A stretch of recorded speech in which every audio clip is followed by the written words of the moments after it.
A closer look at Chapter 93 of Jin Ping Mei. Why is frustration education useless? When the 8-character Yaman opens to the south, don't come in if you have reason or no money. After Sister Ximen died, Chen Jingji was involved in Wu Yunyang's lawsuit. The house was sold, the capital was gone, the boss and the boss were gone. And the guy was gone. Chen Ding, a capable family member, was driven away, relatives were betrayed and his property was scattered, but this was not the lowest point in his life. After all, there are still 3 kilograms of nails in the broken ship, and there is still some money left. There are still 2 maids, and young Daling still has his goods and money. Naturally, young Daling would not spit out the meat he had eaten. He fled in all directions at first. Later, when he heard that Chen Jingji was in dire straits, he sent his brother Young Erfing out to threaten him.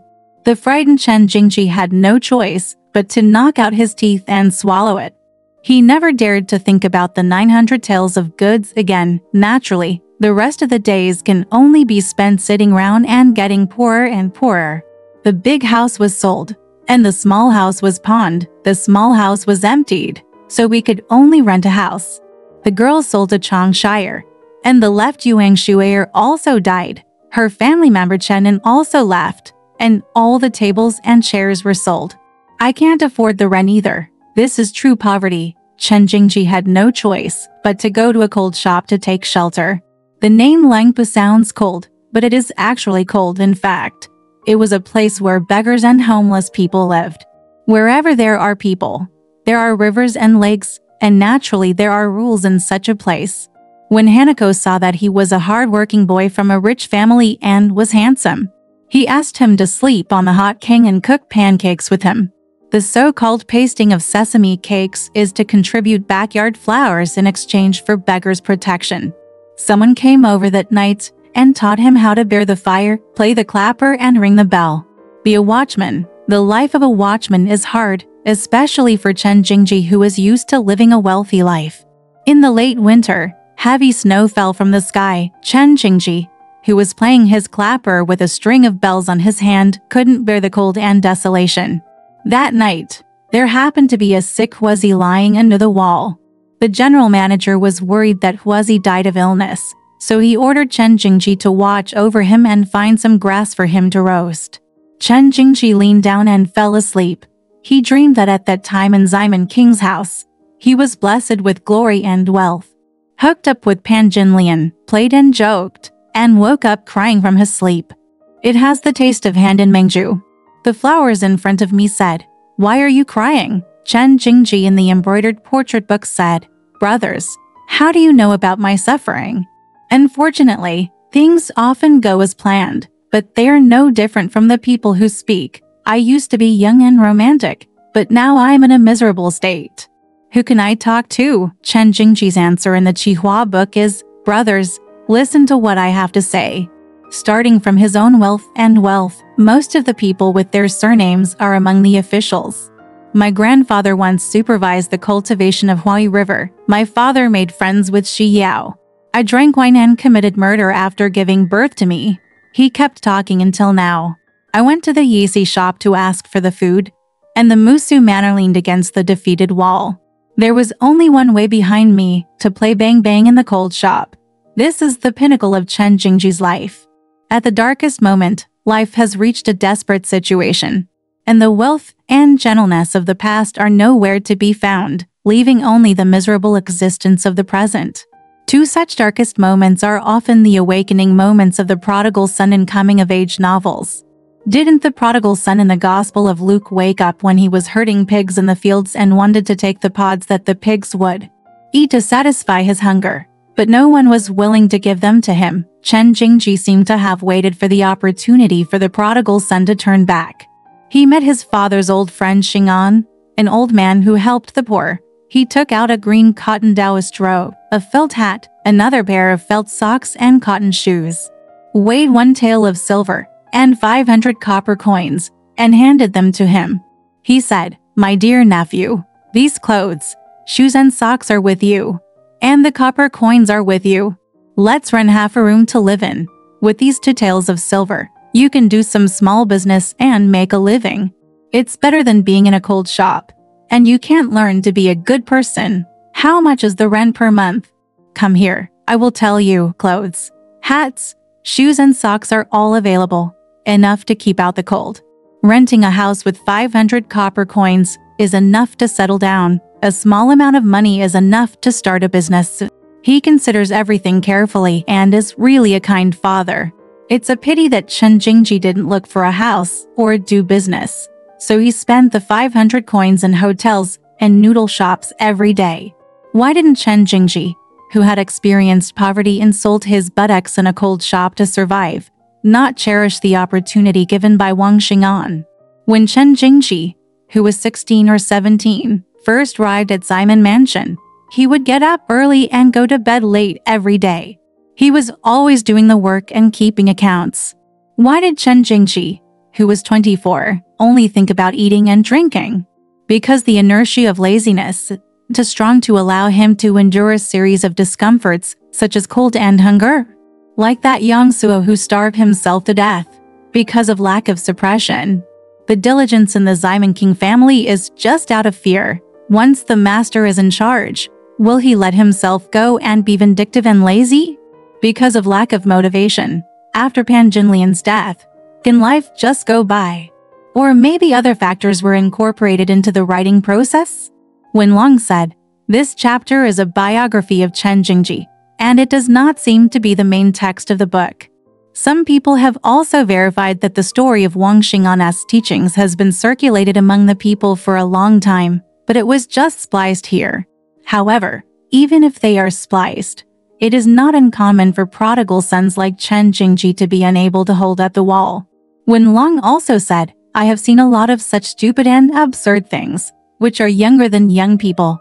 In the end, he died of poverty, and confusion. His whereabouts are unknown, and he cannot remain in this world for long.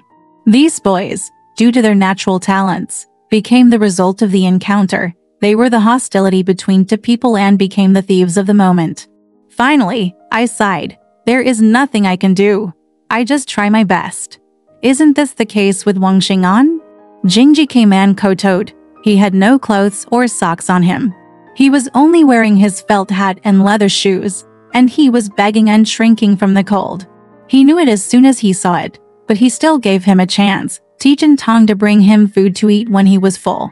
He also gave him a pair of trousers, a white shirt, a pair of foot bindings, a sling of copper coins, and a bushel of rice. You can start a small business by selling some charcoal, beans, and melon seeds, and you can live a good life. It's better than asking for food like this. A sling of copper coins can also be used to sell some melon seeds and other small businesses. But it's a pity that Jingji, after a few days, he ate all the cooked meat and noodles in the cold shop with Hanako.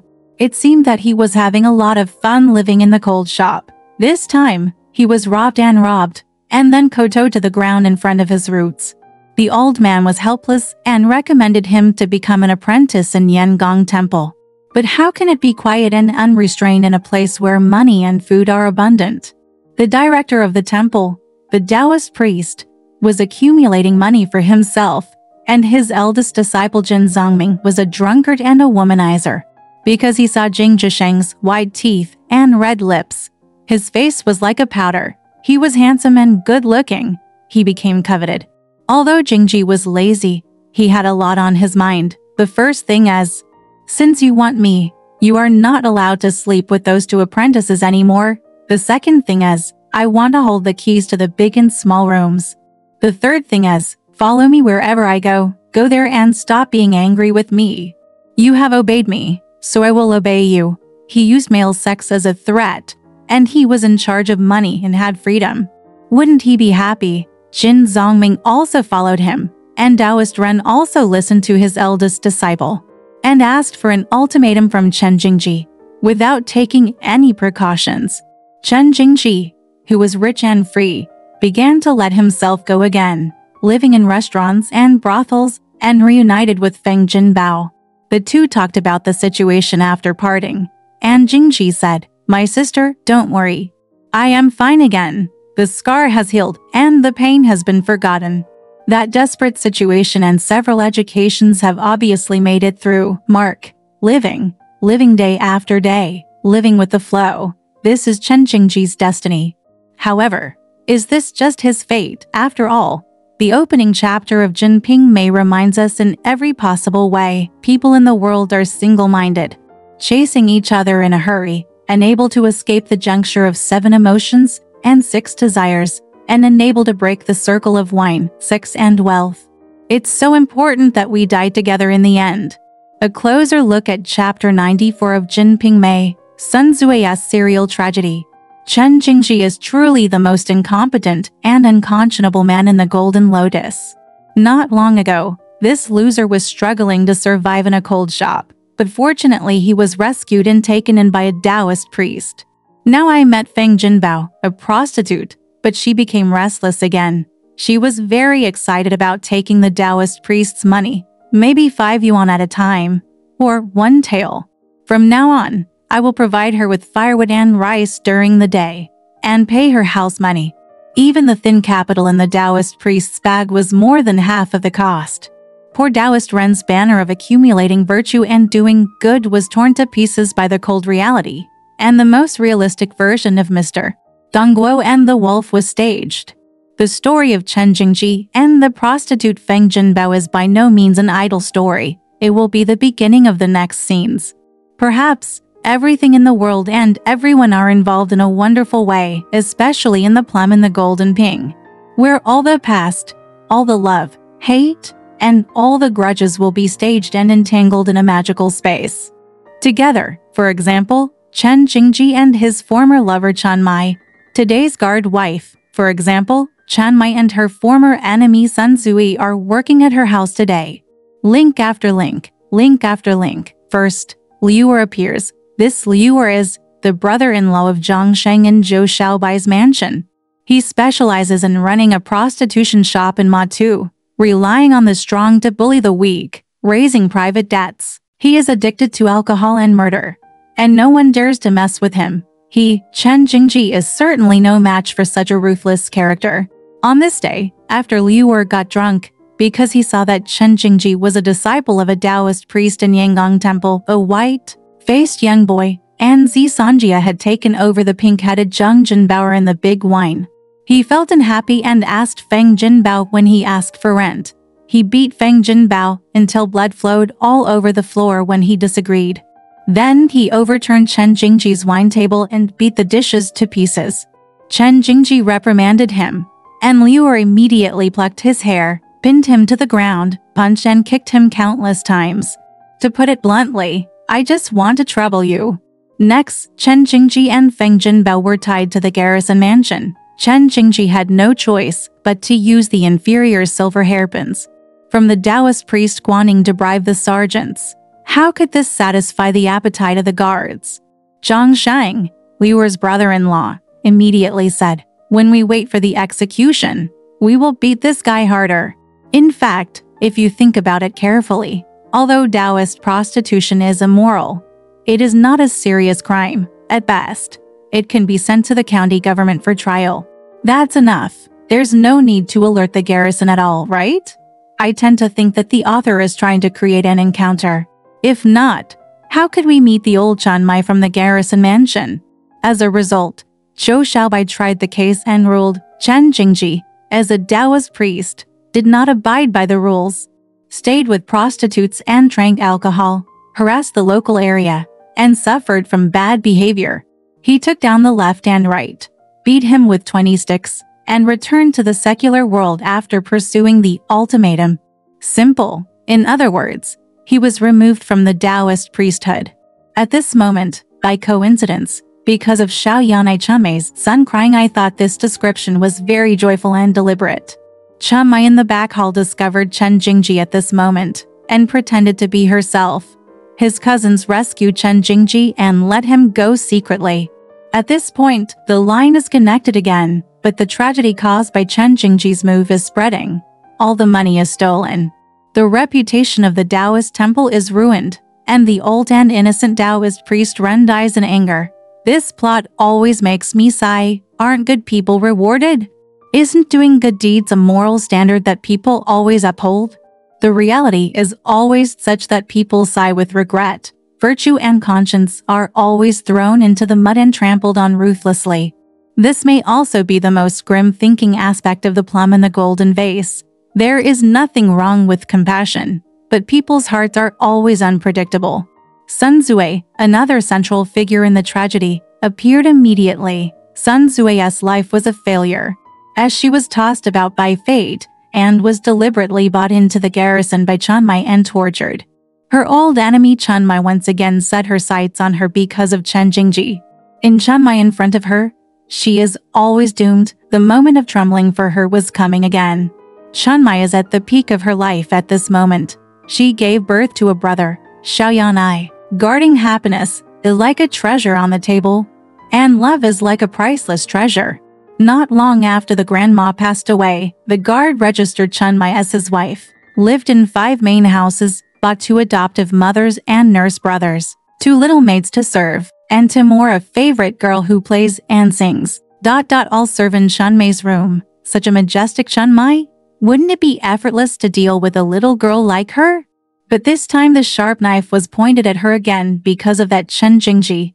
Her obsession with Chen Jingji seems understandable. She is now the wife of the guard and has all the glory and wealth, but the men in her youth are still in her memory.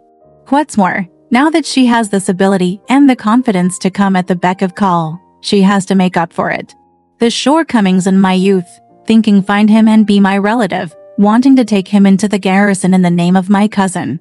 Everything seems to be going well, right? However, Chun Mai suddenly pondered for a while and temporarily gave up the idea. Why? Of course it's because Sun Zui is here. Chun Mai brought her back to the defense mansion in order to avenge the back of the knife. However, Sun Zui, who became the cook of the defense mansion, knew everything about her and Chen Jingji's past. How could she stay here anymore? Therefore, Sun Zui once again stood in the slaughterhouse where she was abused. It's so easy for Mrs. Guard to drive away a servant, so why bother? And Chun Mai still did enough kung fu drama in this scene. First, she pretended to be sick and raised her nose and eyes. When all the servants were helpless and silent, Chun Mai revealed her thoughts. I want to eat some chicken soup. Go to the kitchen and treat that slut slave. Teach him to wash his hands and make a bowl of good chicken tip soup. Put more sour bamboo shoots, and I will eat the sour and spicy ones. Sun Zui did it twice in a row, but Chun Mai didn't really want to drink the chicken tips soup. It was too bland and too salty. At this moment, Sun Zui seemed to have forgotten the class difference between the two of them, and quietly said something heavy. When did my sister get so old? She would hug someone. Isn't this the breaking point that Mei wants? This whole day's criticism has been directed at you, and you're going to point the gun at me yourself. Then, Chun Mai exploded. After hearing this, her eyebrows straightened up, her starry eyes widened, she gritted her silver teeth. Her face turned red, and she shouted, "Come with me to pick that slut slave." Not only was she humiliated and scolded, and also asked, "Take off your clothes and beat him with 30 sticks. This is really cruel. Once the people at the bottom of the class break away from the bottom, they really know how to humiliate the people at the bottom. If they take off a woman's clothes in public and beat her, does this still give her any dignity and a way to survive? Even Sun Erniang couldn't help but plead for mercy. Just beat him as much as grandma pays, so as not to take off his clothes. Don't argue with the servants and take off his clothes. It will make his father look bad. I just hope grandma will show her noble hand. But who is Chun Mai? You can't even lift the guard master. He has his own means of restraint. He immediately used the most cruel trick. Stop me. I will kill the child first. And then I will also use a rope. Just hang him. Just keep him. Then, Chun Mai didn't fight anymore, knocked her head to the ground, and fell into a coma, unconscious. In the end, everything went as Chun Mai wished. And Sun Zui, he was naked and beaten with 30 sticks, until his skin and flesh were torn, and he was even taken out naked to sell. Chun Mai's request is 8 taels of silver original price, sold in a prostitute. Cruel, cruel enough. One person can completely control the fate of bullying another person. Poor Sun Zue was so sad that she cried until dawn at sister-in-law Zhu's house. Her whole life was tightly wrapped up in fate, or Chun Mai, and she had no ability to resist or fight back. Sister-in-law Zhu's helpless conclusion: "It's also your bad luck. Enemies bumped into each other." She was indeed right. But is she really useless? Does she really not want to live her life well? Is she really so stupid that she has no redeeming qualities? No. Although he is stupid, he is still a person who works hard for his own survival. I feel that the author still has a little compassion for Sun Zue in his writing. You can see it in the lines of Chun Mei's abuse of her, and in the compassionate words of Sister Zhu. But she seemed to be under a spell, and her subsequent fate was even more unbearable. Her tragedy was like a series of links, one after another. Anyway, next, Sun Zue's fate was inextricably and inexplicably tied to Zhang Shang, Liuer and Chen Jingji, and finally ended her miserable and humiliating life in fear and panic. She could only do it for the most humble of people, the little man sighed. A closer look at the 95th chapter of Jin Ping Mei, the woman who came together with the Phoenix Crown and Jia Pei in defeat. In Jin Ping Mei, it first describes Simon Qingqing's family, how the concubines and the relatives and friends who are attached to each other gather in Simon's house. They all have their own ways of doing it. Let's write about the whole process of Wu Yunyang's family ruin after Simon King's death, and each one has his own way of dealing with it. When Simon King died, the 10 brothers of Riji were hastily sacrificed and had nothing to do with the Simon family. In the past, Count Ying often came to inquire about the news, but he just wanted to recommend his beautiful concubines and capable servants to King County, the new rich. Then there was no trace. As for the concubines, they died, they became prostitutes, their son-in-law became homeless, and their daughters hanged themselves after domestic violence. The servants each looked for their own door. Lei Zhao's family died, and his wife Yi Jiangqing took her son away to get married. Wu Yunyang didn't leave her mother and son behind, not because she didn't want to raise the children. Without the family banquets filled with music, without the officials enjoying the autumn breeze, without the courtesans who were there to accompany and laugh, what would be the point of maintaining the prosperity of the big house? Now that Simon King is gone, the eroticism in this house is even more intense. Brother Xiao's breasts, Ryer and Lakesing, are getting better. Wu Yunyang fulfilled them. Next came Dian and Xiaoyu. It was Wu Yunyang's birthday, and she kept calling for someone, but Xiaoyu, her personal maid, never showed up. Thinking about the past, the servants responded to every call, but now Wu Yunyang personally wants to come to the upper room to find her.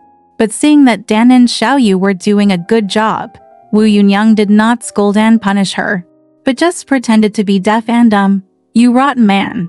What are you doing here if you are not watching tea in the back?"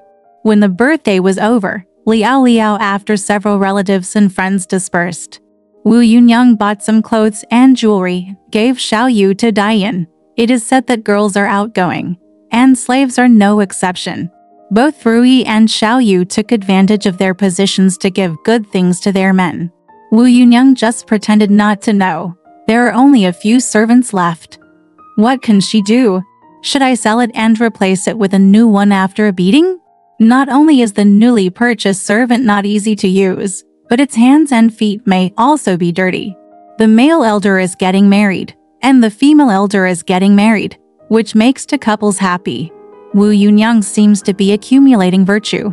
However, as the mistress of a family, she is not worried about being few but about inequality. The sheep and wine are uneven, and the horses rush to the town. Ping Ener was 2 years older than Dan. Seeing Dan well-fed and clothed, and married to Wu Yunyang's most trusted maid, dissatisfaction and greed gradually grew. Without Simon King's suppression, the slave's bad nature was exposed. When Mr. Fu was not prepared, he stole a pair of gold-hatted noodles from a pawn shop and went to eat and drink in a private nest. Dressing like a servant but spending money like water, there must be something fishy involved. Ping Ener was soon suspected and taken to the government. Ping Ener recognized the newly promoted patrol officer as Wu Dian, the 8th of the 10 Riji brothers, and he breathed a sigh of relief. I'll let him go if I decide. Wu Dian was waiting with a stick, and Ping An'er was so frightened that he quickly confessed. Wu Yunyang had given Dan a wife, but not given him a wife, so she had a grudge and committed theft to take revenge. Supposedly, the motive and process were correct, and the pawn shop clerk Fu and Wu Yunyang were called to confront each other.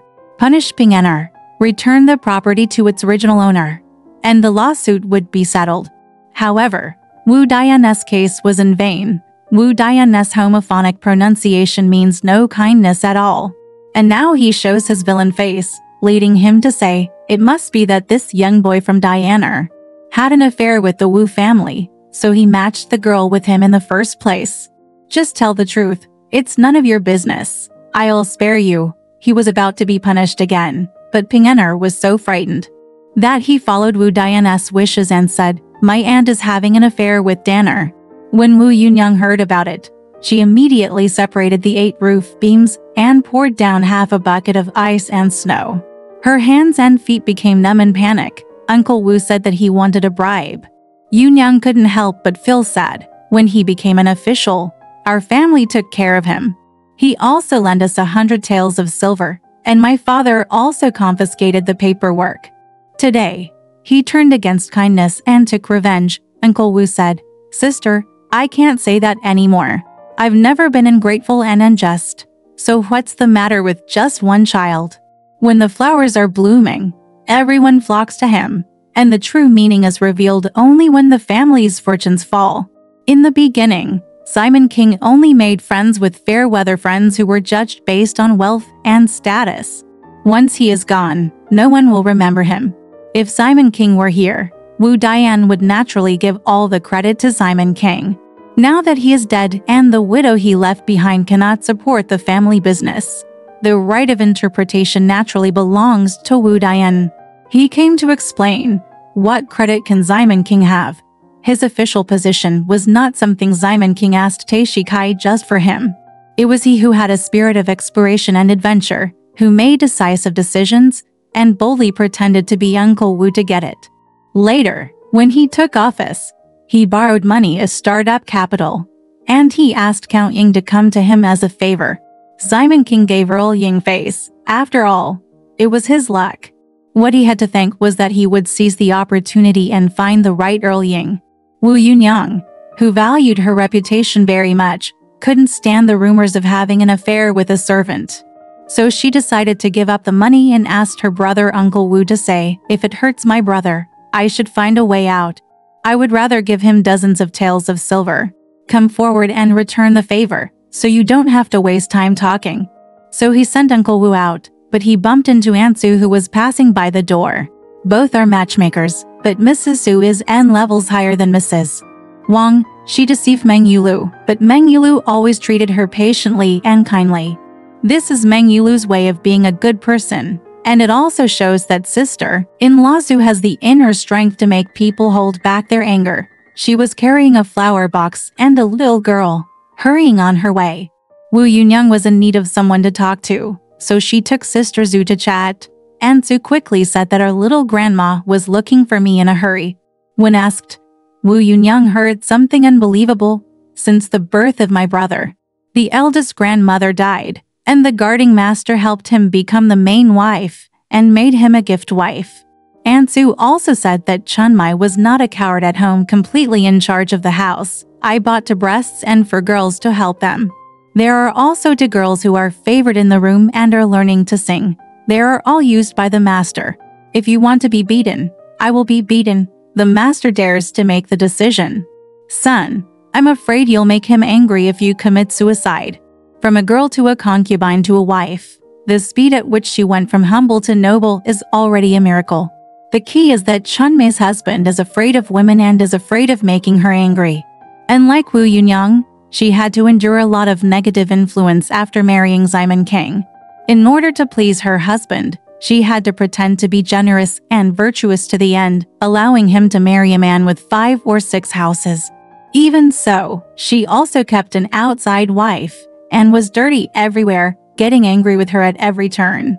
However, Wu Yunyang had no time to plan and become jealous. Mrs. Su described Chunmai, I was still sleeping today. And the jailer called me twice to tell me to go to the house quickly. He asked me if I wanted 2 pairs of big green emeralds, heavy clouds, and a pair of 9 phoenixes, Tianer. He gave me 5 taels of silver first. I don't know where the money went, and I haven't sent him to live with him yet. When he saw me this time, he didn't know how to scold me. Mrs. Su seemed to be complaining about Chun Mei. Actually, Versailles is how powerful her new hugging thighs are. Zhou Xiaobai is an important figure in Qing County. Wu Yunyang has no idea about the new birth of Liner and the new wife in his family. Ximon's family seems to be neglecting him in front of him. Wu Yunyang hurriedly let Mrs. Zhu into the room and looked at the 2 pairs of large emerald pearls with heavy clouds and a pair of 9 phoenix pearls. She saw that they were covered in gold and green, with gold on the back.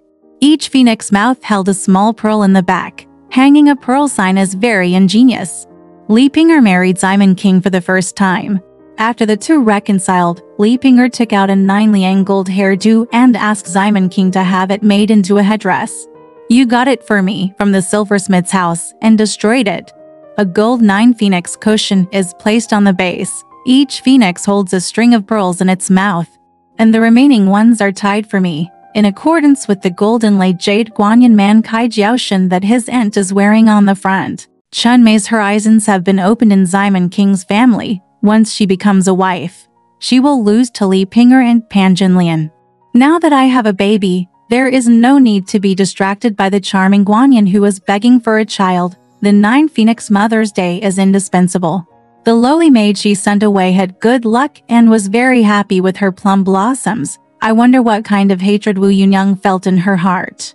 Dan came again to report about Jin Tamayan. Mrs. Su asked what was going on, and Yunyang let out a long breath and told her. She said like a woman, if you die, you will fall together. It's so painful to be bullied like this. Tears fell from her eyes. Wu Yunyang was unable to bring her family together, and her sisters, daughters, and son-in-law had neither the heart to tolerate nor the ability to control them. Now it's so withered that it's just her and Meng Yulu. If you don't bully, who will bully you? Sister-in-law Zhu, like Earl Ying, was the best at taking advantage of things to make a profit. She came up with the idea and asked Chun Mei to plead for mercy. He also boasted, not to mention 1 face, even 10 heads will be taken away. Because, now Mr. Zhou, the imperial court has issued a decree to him, so he has no control over a wide range of things. Local rivers, money and food for the army and horses are all in his hands and handed over in his hands. He also has the east and west of the river and the capture of robbers and thieves. Inside, the generals have become more powerful, and war is about to begin. Yunyang hurriedly promised Mrs. Zhu 5 taels of silver and told her to tell Sister Pangda more often. Sister Pangda, you are so sweet. What an ironic change of words. Yunyang has never seen the vastness and brilliance of spring plums. No wonder she can't live together, and no wonder her name is not in the title of the book. Compared with Jinlian, Ping'er, and Chun Mei, she is really mediocre. When she asked someone for something, Yunyang thought of asking Xiao Yu to serve tea and snacks. Ansu was too lazy to care about it, ate snacks and left with tear. Every appearance of Chun Mei is unusual, and this time is no exception.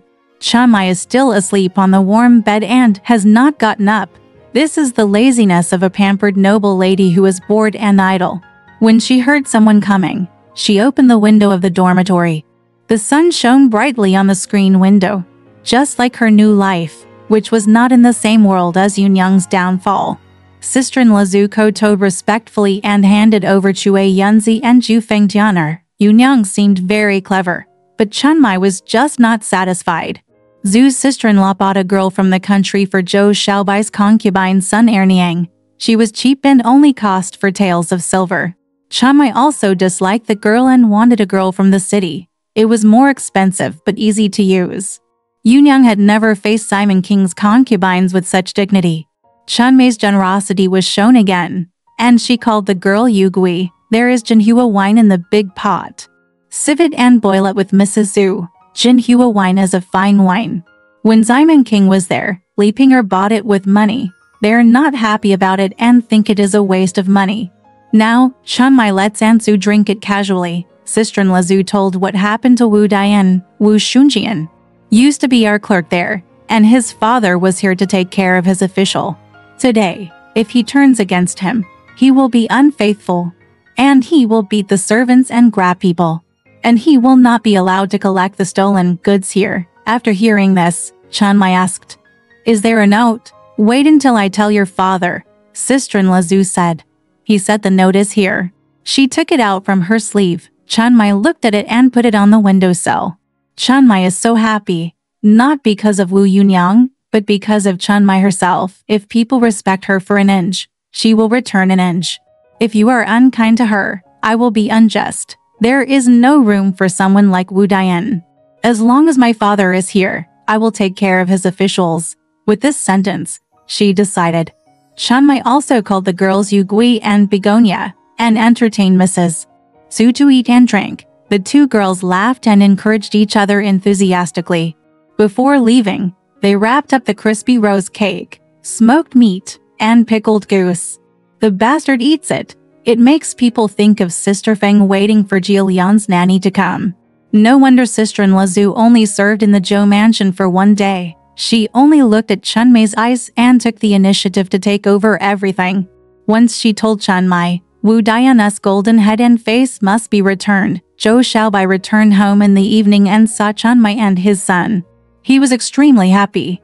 The two drank and chatted, just like when Simon King came home and went to Li Pingera's room. Chun Mai talked about Wu Dian, then took the note that Sister-in-law Zhu brought, and said defensively, "That fellow Wu Shunjian is so disgusting. I will show my cards tomorrow, and even he will be punished." Then she said, "I heard that Wu Shunjian was his servant. He took him to be an official just because he went to Tokyo to pay tribute to Kai Tai. How could he frame his family?" Chun Mai said, "That's exactly what you said. He will stop everywhere tomorrow. Only someone with more power can cure a villain." Wu Dian confidently waited for Wu Yunyang to bring money to intercede. But it was Zhang Shang and Lian who guarded the imperial palace who came to mention the person with approval documents. Wu Dian was so frightened that he hurriedly collected 2 taels of silver for each person. When he arrived at the Yamen, he was scolded by Zhou Xiaowei. "You are such an evil official. How big is your official position? Such a deceptive system and defiance of the boss. How did you get this? You can't apply for it." Explanation: using a cane to torture a prisoner and falsely accuse an innocent person? It's obviously a fraud. Wu Shunjian took off his hat and kowtowed in front of the steps. The guard then judged, "I should have punished you, a dog official, and I will spare you this. If you commit another crime next time, I will definitely investigate you." He hit Ping'an with a 30-strong stick and let him go. After sealing up the stolen goods, he called his second uncle Wu and sent Zhang Sheng to take his post to Simon King's house. Wu Yunyang treated Zhang Sheng to wine and food, and also gave him a tael of silver. Take the face and return it to the pawnbroker. The only person Simon King had entrusted to him when he died was the pawnbroker Fu, who had always been loyal and honest. But now he got typhoid and died in 7 days. Yunyang had no choice but to close down the pawn shop, losing another major source of income, and the Simon family's decline accelerated. Wu Yunyang was a stingy person after all. Zhu Zhusao only gave her 3 taels of her 5 taels of silver. Yunyang prepared for plates of rice, a mouthful of fresh bick, a jar of southern wine, and a silk ruler, and asked Diane to take them. Sister Zhu led the way to Zhou Xiaobai's mansion. Chun Mai was seen wearing a crown with golden beams, an embroidered jacket and the brocade skirt, and was served by her maids and adoptive mother. In the past, Diane and Chun Mai were both Simon King's most important servants. Now, one has become a grandmother, and the other still kowtows on the ground. Chun Mai was sent away in the first place, but it was thanks to Xiao Yu that she could barely save her face. Now, Chun Mai is naturally concerned about Xiao Yu's marriage. What's going on with Simon's family now is more important. Back then, Wu Shengshan said that she could be a maiden, but Wu Yunyang said with disdain that it was impossible, thinking that she was born to be a girl. Now, it was time for her to go back and take a look. Firstly, she was nostalgic for all the first times in her youth and girlhood. Secondly, she returned to her hometown in fine clothes, using her flowers to complement Wu Yunyang's decline and decadence. The mistress of the past is now rescued by the maid she drove away. This feeling of being begged and given favors is very refreshing and relieving. On the day of returning home in rich clothes, it is even more elated. Then look forward to her return to the Simon family in the first lunar month soon. A closer look at chapter 96 of Jin Ping Mei. How easy it is to live, and how difficult it is to die. In the blink of an eye, Simon King has been dead for 3 years. Brother Xiao is 3 years old. I don't know what it is like in the underworld. The human world is still that human world. The living people live like a human being, or not like a human being on their own tracks. The most human-like one is Chun Mai. As one of the characters in the title of Jin Ping Mei and a well-deserved heroine in the post-Simon era, Chun Mai shines more and more. However, no matter how shining she was, Chun Mai still looked like she was humble when meeting Wu Yunyang. Many people don't understand Chun Mai's behavior and why she is so deferential to Yunyang.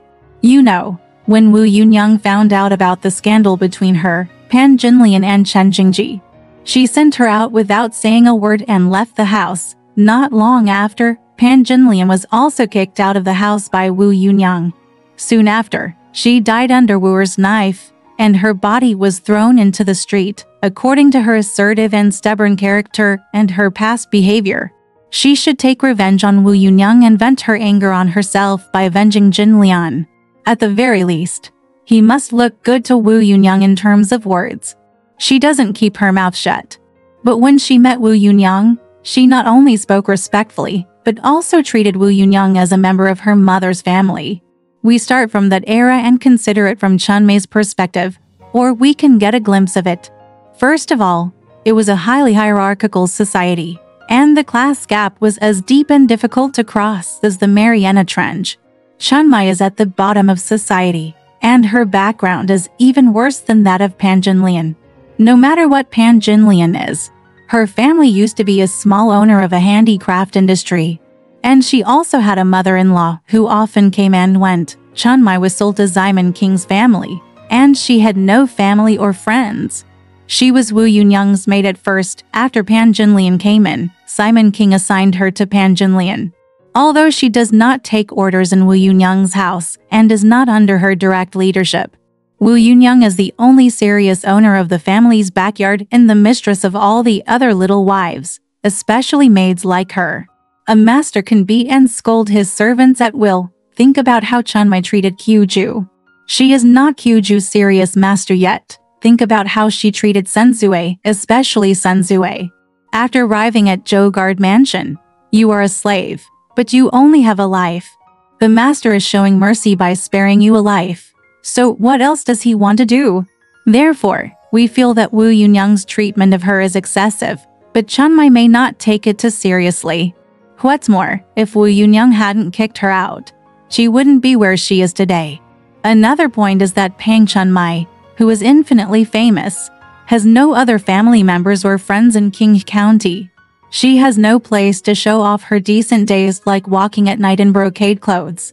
When she sees Wu Yunyang, she finally has something to show off. So when she met Wu Yunyang by chance at Yangfu Temple, she was not only courteous, but also agreed to visit him often in the future. This coincided with Brother Xiao's birthday, and Grandma Zhou returned to her hometown in glory. Chun Mai told Zhou Xiaobai to prepare a sacrificial table for kinds of soup and fruits, and a jar of southern wine, and sent her family member Zhou Yi to send it to Wu Yunyang. One is Simon's 3rd anniversary, and the other is Brother Xiao's birthday. Yunyang received the gift and sent someone a handkerchief and 3 coins of silver. Here they quickly asked Diana to wear Xing Yi and invite Shore to come. It says, "Thank you for your kindness and gratitude. Immediately put aside the utensils and drink wine, and serve as a reward. I hope Gaoxuan is here, but I'm very lucky." The Simon Wu family paid their respects to Mrs. Zhou, the eminent lady, for her makeup. It has come, but the Chun Mai at this time is not the Chun Mai of the past after all, and she needs to put on some airs. Being late is the most common way to put on airs. Chun Mai saw it and didn't come until day and night, wearing a head full of pearls, a gold phoenix head hairpin comb, and a beard ring. Wearing a bright red unicorn robe with full sleeves and for beasts, a emerald blue skirt with 10 kinds of brocade and flowers, a jade ring that is forbidden to move, and a gold belt. There are 4 people sitting in a sedan chair, and King Nguyen sells gold sedan clothes. The military prisoner held a rattan stick and shouted, followed by his family members carrying the clothes box. 2 small sedans carrying family members and daughters-in-law followed closely behind. At this time, Wu Yunyang naturally didn't dare to say anything. If she was asked to wait until dark, she would have to wait. Who made people become prosperous now? Who made their men become high-ranking officials now? How decisive she was when she drove Chun Mai out of the house. How embarrassed she was when she saw Chun Mai again at the Jade Emperor Temple. Not to mention that at this moment she has to call her former maid sister one by one. All of this was something Wu Yunyang had never thought of. When Wu Shengshan said that Chun Mai would have a phoenix crown and a beautiful woman in the future, Wu Yunyang not only didn't believe it, she was even angry, thinking that Chun Mai was ambitious and wanted to take her place. She never thought that Chun Mai would be where she is today, but Chun Mai had thought about it herself. She had never believed that Simon King would be her ultimate support, and Xiamen Mansion would be her final resting place. No matter how bold people are and how productive the land is, Chun Mai, who is not willing to be a subordinate, really ushered in the spring and became a master. Of course, spring is short-lived. The stronger it is, the less lasting it will be. Courtesy reciprocated, Chun Mai came to celebrate Brother Xiao's birthday. Wu Yunyang thought of a return visit. So she asked Chun Mai when her birthday was, and that she would go to the defense mansion to celebrate Chun Mai's birthday. Yunyang said, "Sister, when is a good day for you?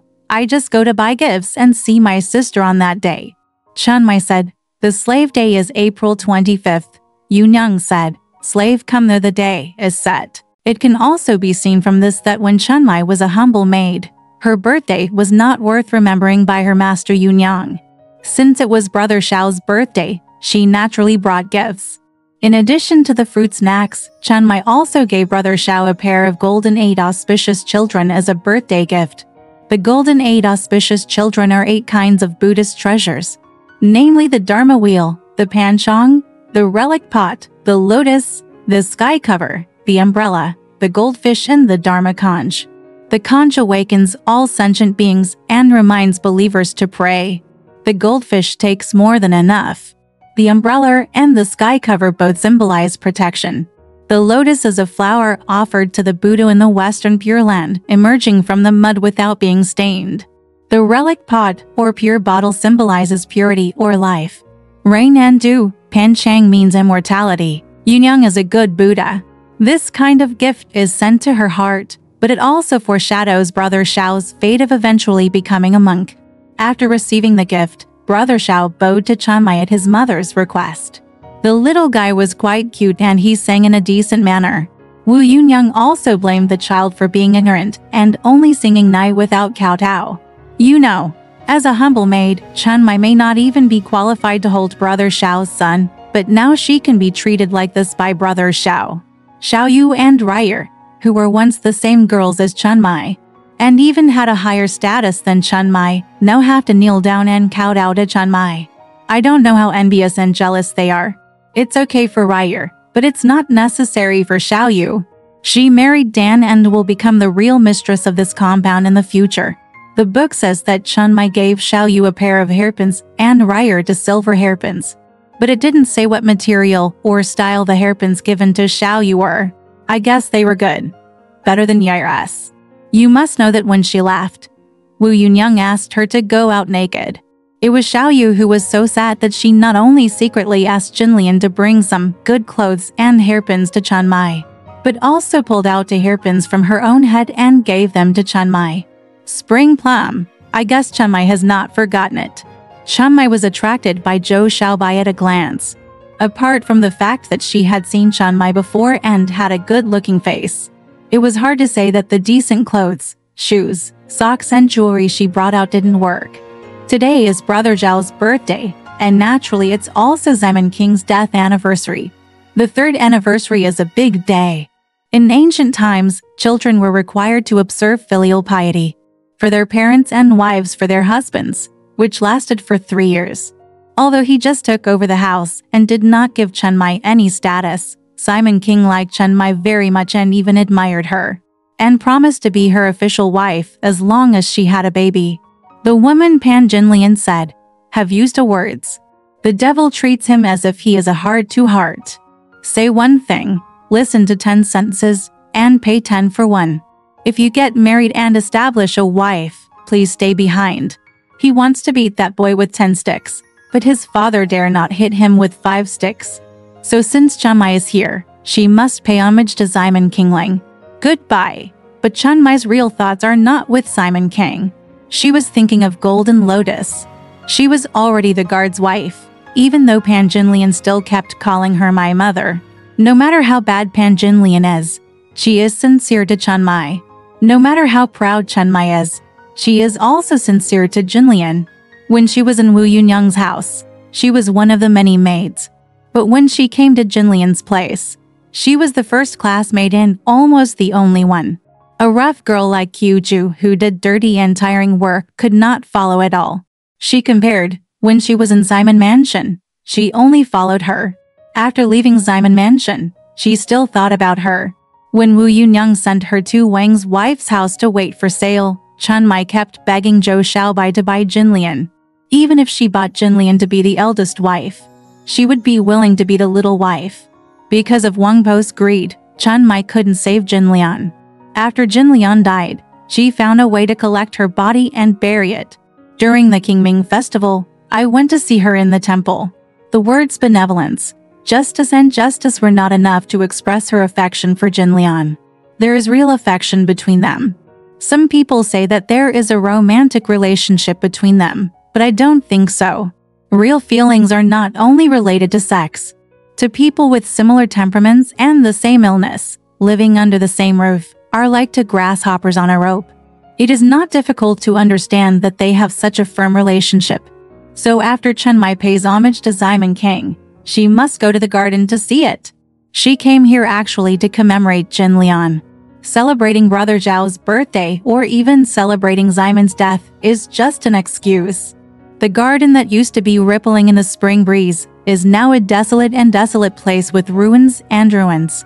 It was the place where Pan Jinlian had infinite joy and became a happy place for foxes and weasels. The walls are damaged and the pavilions are crooked. The walls on both sides are green, and the tiles on the floor are covered with green grass. The strange rocks in front of the mountain were collapsed and no longer appear tall. The summer bed in the pavilion was leaked and has no frame. There is a web of spider silk at the entrance of the stone cave, and there are swarms of shrimps and toads in the fish pond. Foxes often sleep in the cloud pavilion, and rats come and go in the Zhangchun pavilion. I expected that no one would arrive for years, but I also knew that clouds would arrive in the coming days. When they arrived at the Golden Lotus room, Chen Mai was most concerned about the fact that the mother-of-pearl bed she had long wanted to buy when she came here was gone, and so was Li Ping'er's old bed. With the bed gone, Chen Mai's last thoughts about Jinlian were gone. She cried. When I saw this place, the hollow bed was nowhere to be seen. The grass withered and the flowers withered. And it was hard to see spring again, and I couldn't help but feel wet in my eyes. Although I don't like Pan Jinlian, there is still a trace of sadness in my heart. At the end of the meal, Chen Mai asked the singers to sing a song called Lazy Thrush, When Will My Enemies Rest for You? Until spring comes, and then autumn comes. Who knows what is in my heart? God, it makes me lonely and thin, and I shed tears while listening to the music book. I told you the reason in the past. Who thought you would throw me away mercilessly? Enemies will make you more romantic. Magpie noises will not stop in front of the eaves, and there will be no reason for life and death. God, the love is so provoking, and the tears are so desolate. There will be no end to my feelings after he leaves. Who would have thought that you would betray me and abandon me? Enemies will cause you troubles. You will lie in bed endlessly when you are sick, and you will frown with worries. God, still forgotten, tears flowed down my cheeks. I used to be with you forever. Who thought you would abandon me all the time? Her radiant return to mother's home ends in this song. So, who did she order this song for? And who did she sing it to? She sang for Chen Jingji. Simon King is dead, Pan Jinlian is dead, and Chen Jingji is the only one left with Chen Mai in the past. Although there was more of a sensual element between them, Jin Liang was trying to lure Chen Mai into seducing her and letting her sleep with Chen Jingji. But it cannot be said that there is no affection between them. When people get along with each other for a long time, they will eventually develop some feelings and tug of war. At this time, Chen Jingji had no intention of missing Chen Mai. At this time, he was almost worse than a beggar. Chen Jingji is a person who is really hard to describe in words. His good days were passed through a sieve by him. At this time, he was actually only 24 years old. Many people's lives may have just begun, but he seemed to have gone through several reincarnations. From a dandy who didn't know how to feel, to a live-in son-in-law. He had an affair with his mother-in-law, was kicked out of the house, squandered all his wealth, and became a pauper, and now he is reduced to begging for food on the street and even selling his sex life to make ends meet. But he still seems to be a man of no stinginess, and he can always turn bad luck into good luck and meet noble people. The noble person he met at this time was Zhang Sheng, a personal attendant of Zhou Defei Mansion. Zhang Sheng brought Chen Jingji to the garrison mansion and brought him to Chen Mai. Chen Jingji returned to Wenru Township and lived a new life that was more comfortable than ever before. But his fate has long been out of his control. Zhang Sheng, who brought him in, was also the one who would end his life in the future. It's just that at this time, they don't know it yet. Let him be happy for a while longer and enjoy the last madness in this world. Alright, this part of the story ends here. Want to know what happened next? Let's listen to the breakdown next time.